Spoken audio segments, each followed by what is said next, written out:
Hey now everyone, my name is Nick, this is Board Game Brawl, and today we're going to take a look at a game that is currently seeking funding on Kickstarter, and that's Crazier 8, designed and published by James Wallace Gray.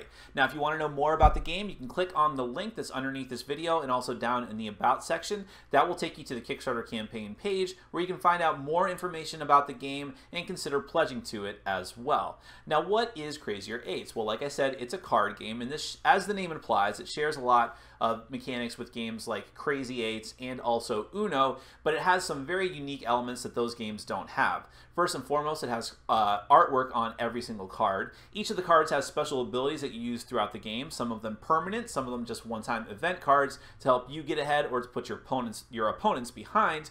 And also the game can be used as a normal deck of cards as well if you want to go that route with some actual unique suit symbols with it. So it adds some different elements to this genre of card games. Let's go ahead and take a brief overview of the game, then we're going to come back and I'll tell you my final thoughts.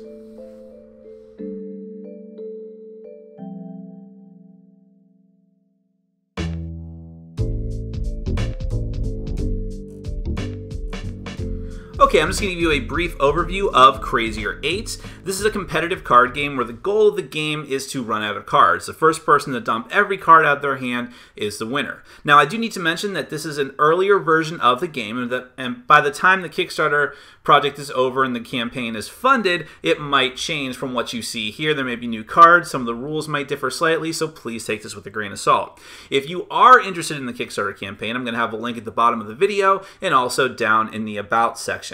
So at the start of the game, you're going to shuffle up this main deck of cards, and you are going to take one card off the top, put it face up, and create the discard pile. Decide who's going to go first. Each player is going to get 7 cards at the beginning of the game, randomly off the deck, and then play is going to begin. Now, at the start of each turn, the first thing every player does is draw a card off the top of the deck. That is mandatory. After that, however, you may play a card and or discard a card. These are optional. Sometimes you may not be able to do these things, but if you can, you probably should, because remember, the goal is to try to get out of cards, get every card out of your hand, if at all possible. Now, playing a card is very simple. There's 2 types of cards that you can play.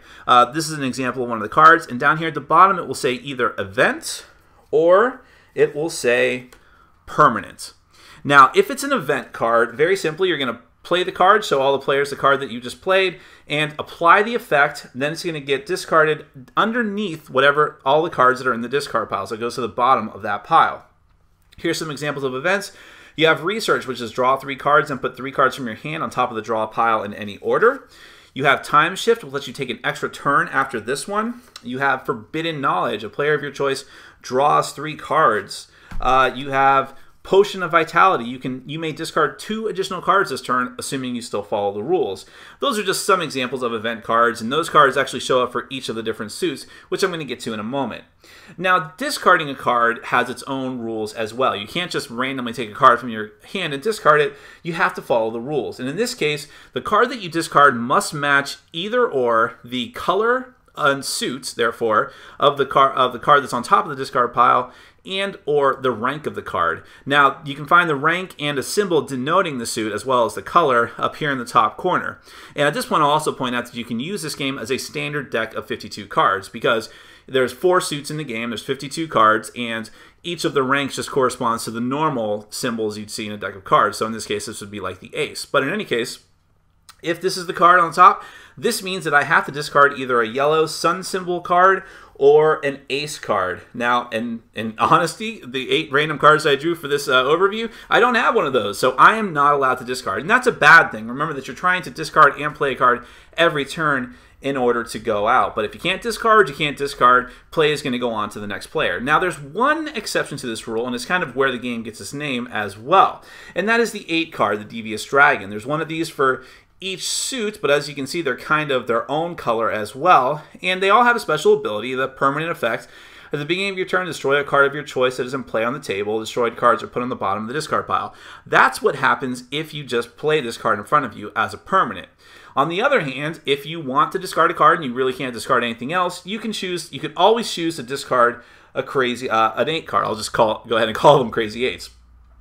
And when you do that, you select what color you want that to represent for all the other players. So I can throw that down and say green, which means that the next player must throw down either another 8 or a green card, the Ankh symbol cards. Yeah, as a matter of fact, I'll just go ahead and show you just each of the different colors and suits of cards. You have the green Ankh symbol, you have the yellow sun symbol, which I already showed you, the red moon symbol, and the blue with the eye symbol. So those are the different suits of cards. And again, they're in all the typical ranks of a 52 card deck of cards.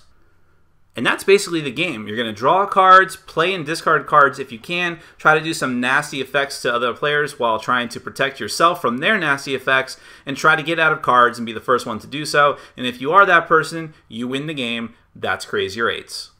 Now, I mentioned in my intro that Crazier 8 shares some gameplay elements with other simpler card games, but this game definitely adds some unique elements to the mix that sets it apart from its peers in this genre of card game. We can start with the artwork. Now, that may seem like a very simple thing, but those other simpler games have like no artwork whatsoever, and that makes them not very appealing to the eye. Crazier 8 sort of sets that on its ear by having very nice looking artwork combined with good graphical design and layout of the rest of the card in the text. It immediately catches the eye. It's very simple to follow and to understand, and in that regard, it's very well done.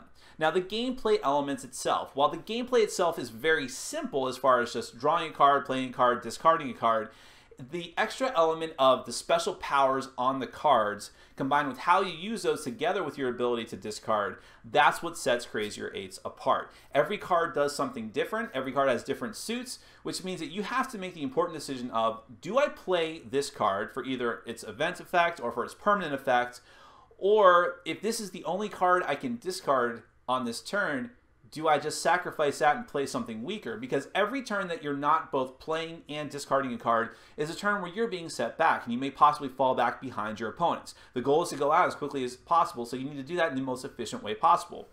And there's just different ways you can go about it. You can set yourself up by playing some very powerful permanent cards and hoping that you draw other cards that utilize the effects of those permanents, like being able to hit your opponents with more draw cards, or when they hit you with those effects, drawing less, like with the castle card.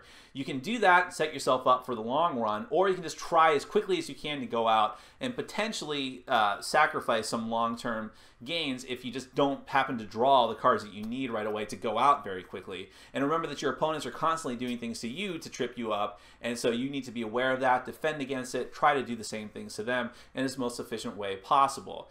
So definitely the game adds some more depth in that regard than other types of card games of this length and card size.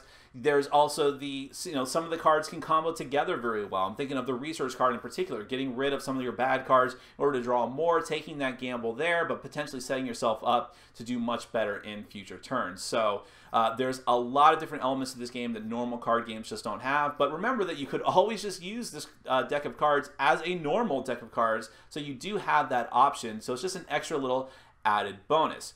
And I think that if you're into this type of card game, easy to learn but difficult to master, it's something that you should definitely consider checking out. And if you do want to check it out, I'm going to have a link below this video that goes to the Kickstarter campaign website. It's also going to be down in the About section as well. Go there, learn some more information, and consider pledging to the campaign.